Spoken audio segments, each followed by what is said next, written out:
आज का हमारा टॉपिक है टिश्यूज़। टिश्यूज़ क्या होते हैं? Group of cells that are similar in structure and और work together to achieve a particular function form a tissue. देखिए, ग्रुप ऑफ सेल्स जो होते हैं, ठीक है, a group of cells that are similar in structure, मतलब वो group of cells जो कि क्या है, स्ट्रक्चर वाइज सेम है, ठीक है, वो क्या करते हैं, एक साथ वर्क करते हैं to achieve a particular function, उनको हम कहते हैं टिश्यू। हमें पता है सेल क्या होता है हमारा, cell is the basic structural and functional unit. Cell क्या होता है? Basic structural and functional unit of all living organism. हर लिविंग ऑर्गेनिज्म की जो सबसे बेसिक स्ट्रक्चर फंक्शनल यूनिट है उसको हम क्या कहते हैं? सेल। जब ग्रुप ऑफ सेल्स आते हैं एक साथ, ठीक है, जिनका स्ट्रक्चर सिमिलर है, ठीक है, ग्रुप ऑफ सेल्स को हम क्या कहते हैं? टिश्यू। यानी कि सेल से हमारा क्या बन रहा है? टिश्यू, ठीक है। और जो ये टिश्यू होते हैं, ग्रुप ऑफ टिश्यूज़ क्या बनाते हैं? Organ, and then organ system बनता है हमारा, ठीक है। अब आप ये देखिए, जो सेल्स होते हैं हमारी, यूनिसेलर ऑर्गेनिजम्स भी हैं, मल्टी सेलर ऑर्गेनिजम्स भी हैं। इसका मतलब क्या है? यूनिसेलर ऑर्गेनिजम्स हो गए आपके सिंगल सेल्ड ऑर्गेनिजम्स, यूनिसेलर हो गए आपके सिंगल सेल्ड ऑर्गेनिजम्स। जो ऐसे ऑर्गेनिजम्स होते हैं उनके उनमें सारे फंक्शन एक सिंगल सेल ही करता है, ठीक है, उनके जो सारे फंक्शंस हैं वो एक सिंगल सेल ही परफॉर्म कर रहा है, इसलिए उन्हें बोल रहे हैं सिंगल सेल्ड ऑर्गेनिज्म या फिर यूनिसेलर ऑर्गेनिज्म। जैसे अमीबा हो गया, पैरामीशियम हो गया, ये सब हमारे क्या है? Single celled organism. बट अगर हम बात करें मल्टी सेलर ऑर्गेनिजम्स की, अगर हम बात करें मल्टी सेलर ऑर्गेनिजम्स की, तो क्या होता है? जो मल्टी सेलर ऑर्गेनिजम्स होते हैं उसमें वेरियस टाइप्स ऑफ टिश्यूज़ होते हैं, ठीक है, और जो ये ग्रुप ऑफ टिश्यूज़ होते हैं वो क्या बनाते हैं? वेरियस टाइप ऑफ सेल्स होते हैं, और जो ये ग्रुप ऑफ सेल्स होते हैं वो क्या फॉर्म करते हैं? टिश्यूज़। टिश्यूज़ से ऑर्गन और ऑर्गन सिस्टम। ऐसा क्यों होता है? क्योंकि जो मल्टी सेलर ऑर्गेनिज्म होते हैं उनमें हर function is taken up by different group of cells, ठीक है, every function is taken up by the different group of cells. तो हम कह सकते हैं in case of multicellular organism each specialised function, in case of multicellular organism each specialised function is taken up by different group of cells, ठीक है। For example देखिए, जैसे हमारी बॉडी में अब जैसे नर्वस सिस्टम है, तो नर्वस सिस्टम में जो नर्व सेल्स होते हैं वो इम्पॉर्टेंट रोल प्ले करते हैं, ठीक है। एक्सक्रीटरी सिस्टम हो गया हमारा, उसमें जो सेल्स होंगे वो डिफरेंट होंगे नर्व सेल्स से, ठीक है। हमारे मसल सेल्स वो कॉन्ट्रैक्ट और रिलैक्स करते हैं। नर्व सेल्स का फंक्शन क्या होता है? नर्व सेल्स का फंक्शन होता है मैसेज को जो है टारगेट ऑर्गन से हमारे ब्रेन तक पहुंचाना, ठीक है। और ब्रेन क्या करता है? जो भी हमारा वो सेंसरी ऑर्गन है जहाँ से वो मैसेज गया है उसके पास रिप्लाई भेजना। तो ये सब क्या है? हमारे फंक्शंस जो है नर्वस सिस्टम कर रहा है, और इसमें कौन रोल प्ले करता है? हमारे नर्व सेल्स, जिनको हम न्यूरॉन्स भी कहते हैं। इसलिए इनके जो स्ट्रक्चर्स होते हैं ना वो भी डिफरेंट होते हैं। अगर हम प्लांट्स की बात करें तो प्लांट्स में वेस्कुलर टिश्यूज़ जो होते हैं वो फूड और वाटर कंडक्ट करने में हेल्प करते हैं। वेस्कुलर टिश्यूज़ क्या होते हैं हमारे प्लांट्स के? वेस्कुलर टिश्यूज़ हो गए जाइलम एंड फ्लोएम, या आपने 7th क्लास में भी पढ़ा होगा, ठीक है। जो वेस्कुलर टिश्यूज़ होते हैं प्लांट्स में वो क्या होते हैं? Xylem and phloem. इनका क्या रोल है? They helps in the conduction of food and water from one part of the plant to other parts, ठीक है। तो हम ये कह सकते हैं जो मल्टी सेलर ऑर्गेनिज्म है दे शो डिवीजन ऑफ लेबर, ठीक है। डिवीजन ऑफ लेबर का मतलब क्या हुआ? कि हर एक पर्टिकुलर ग्रुप ऑफ सेल्स जो है वो एक particular type of function he perform कर रहा है, ठीक है। जो आपके नर्वस सिस्टम में जो सेल्स हैं, ठीक है, उनका रोल अलग है। जो आपके मसल सेल्स हैं उनका रोल अलग है। और इसी वजह से जो हमारे मल्टी सेलर ऑर्गेनिजम्स होते हैं उनमें क्या होती है? एफिशिएंसी ऑफ फंक्शंस जो हैं वो ज़्यादा है, वो ज़्यादा एफिशिएंटली वर्क करते हैं as compare to the unicellular organisms. अब अगर हम बात करें कि जो प्लांट्स और एनिमल्स हैं क्या उनके टिश्यूज सेम होते हैं, देखिए जो प्लांट्स हैं, अब हमें पता है कि प्लांट्स क्या होते हैं, स्टेशनरी या फिक्स्ड होते हैं, बेसिकली ये मूव नहीं करते। तो जो मोस्ट ऑफ द टिश्यूज जो होते हैं ना उसका फंक्शन क्या होता है, वो एक तो सपोर्टिव होंगे, दूसरा वो डेड सेल्स होते हैं, मोस्टली उसमें डेड सेल्स भी होते हैं, ठीक है।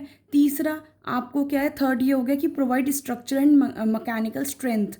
वो जो होते हैं ना आपके प्लांट टिश्यूज जो होते हैं वो क्या करते हैं, स्ट्रक्चरल और मैकेनिकल स्ट्रेंथ प्रोवाइड करते हैं, यानी कि जो प्लांट टिश्यूज हैं वो उसकी जो नेसेसिटी है उसके अकॉर्डिंग वर्क कर रहे हैं। प्लांट की क्या नेसेसिटी है कि उसे एक सपोर्ट सिस्टम होना चाहिए, उसे स्ट्रक्चरल और मैकेनिकल स्ट्रेंथ मिलनी चाहिए, ताकि कोई भी जैसे विंडी कंडीशंस हो गई, एक्सट्रीम क्लाइमेटिक कंडीशन हो गई, उसमें वो विथस्टैंड कर सके।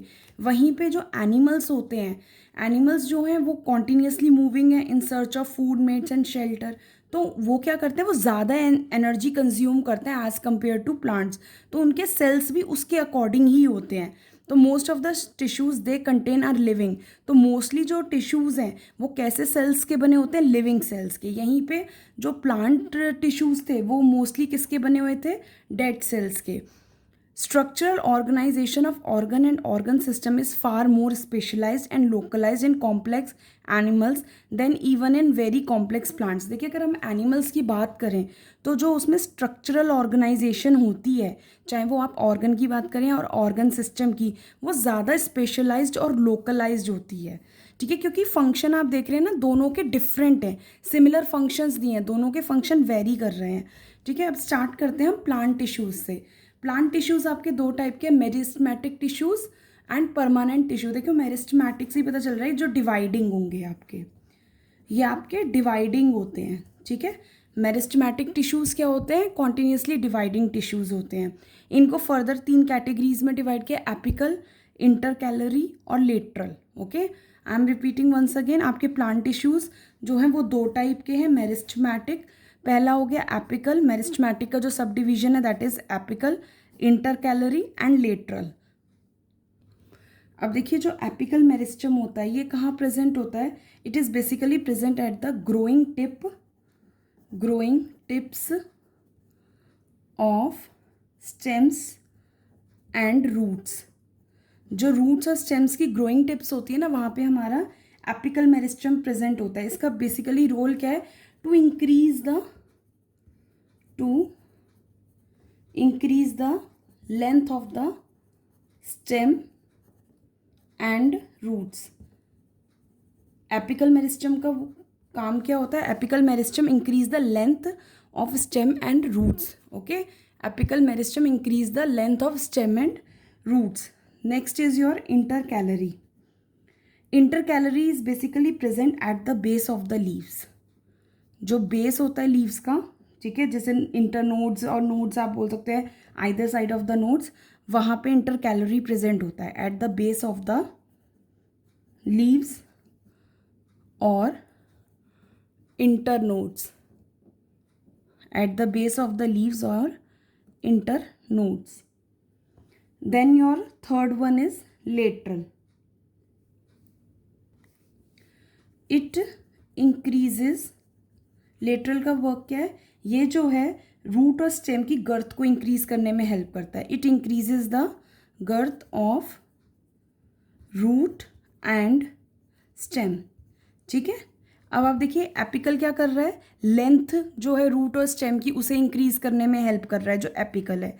इंटरकैलरी जो है वो कहाँ प्रेजेंट है, at the base of the leaves और इंटरनोड्स। और जो लेटरल है इसका क्या रोल है, it increases the girth of the roots and stem. Length को कौन इंक्रीज कर रहा है, एपिकल, और गर्थ को कौन इंक्रीज कर रहा है, लेटरल मेरिस्टम।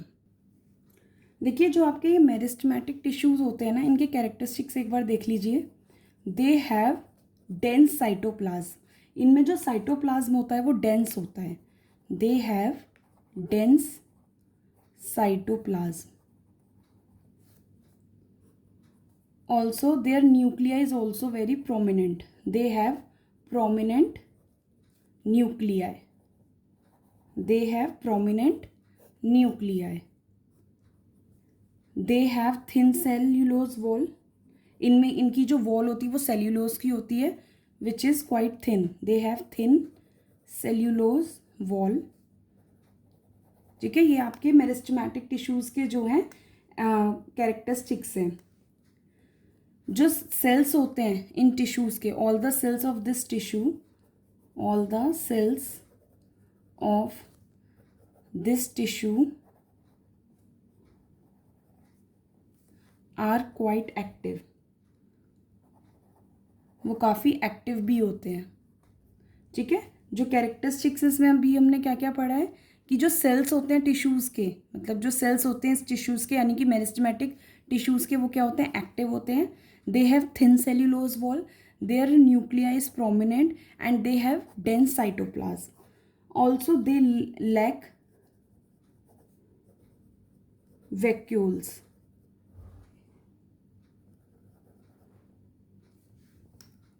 ये सारे कैरेक्टरिस्टिक्स हैं आपके मेरिस्टेमेटिक टिश्यूज़ की। जब ये मेरिस्टेमेटिक टिश्यूज़ एक स्पेसिफिक रोल जो है उसे अचीव कर लेते हैं, then they lose the ability to divide. Okay, जब आपके मेरिस्टेमेटिक टिश्यूज़ जो होते हैं, जो प्लांट के मेरिस्टेमेटिक टिश्यूज़ हैं, once they take up a specific role, then they lose the ability to divide. वो डिवाइड करने की एबिलिटी को लूज कर लेते हैं and at this form at this time they form the permanent tissue. फिर वो जाके क्या बनाते हैं, परमानेंट टिश्यूज़ बनाते हैं। हमने पढ़े थे ना 2 टाइप ऑफ टिश्यूज़, है ना, 2 टाइप ऑफ टिश्यूज़ आपके क्या थे, मेरिस्टेमेटिक टिश्यूज़ थे और आपके परमानेंट टिश्यूज़ थे। ये 2 टाइप्स ऑफ हम टिश्यूज़ अभी हमने प्लांट्स में पढ़े हैं। ठीक है, जो एपिकल है और इंटरकैलिलेटरल है वो तो इसके पार्ट्स हैं। बेसिकली हमने प्लांट्स के 2 पार्ट्स पढ़े हैं टिश्यूज़ के, मेरिस्टेमेटिक और परमानेंट। जो ये मेरिस्टेमेटिक है ना, ये कॉन्टीन्यूसली डिवाइडिंग टिश्यूज़ होते हैं। ये क्या होते हैं, continuously dividing tissues.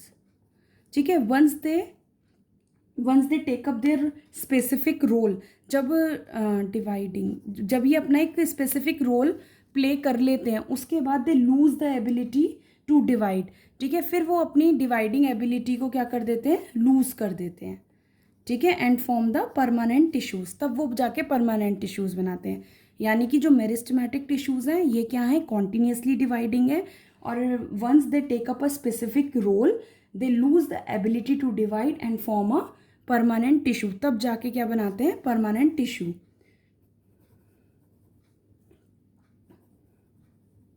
Meristematic tissues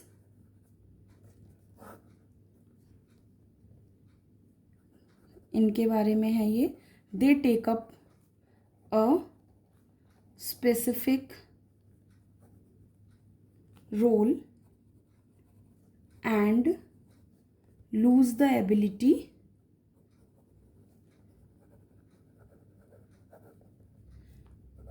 to divide। जो अपनी एबिलिटी है डिवाइड करने की उसको क्या कर देते हैं, लूज कर देते हैं। As a result they form a permanent tissue. As a result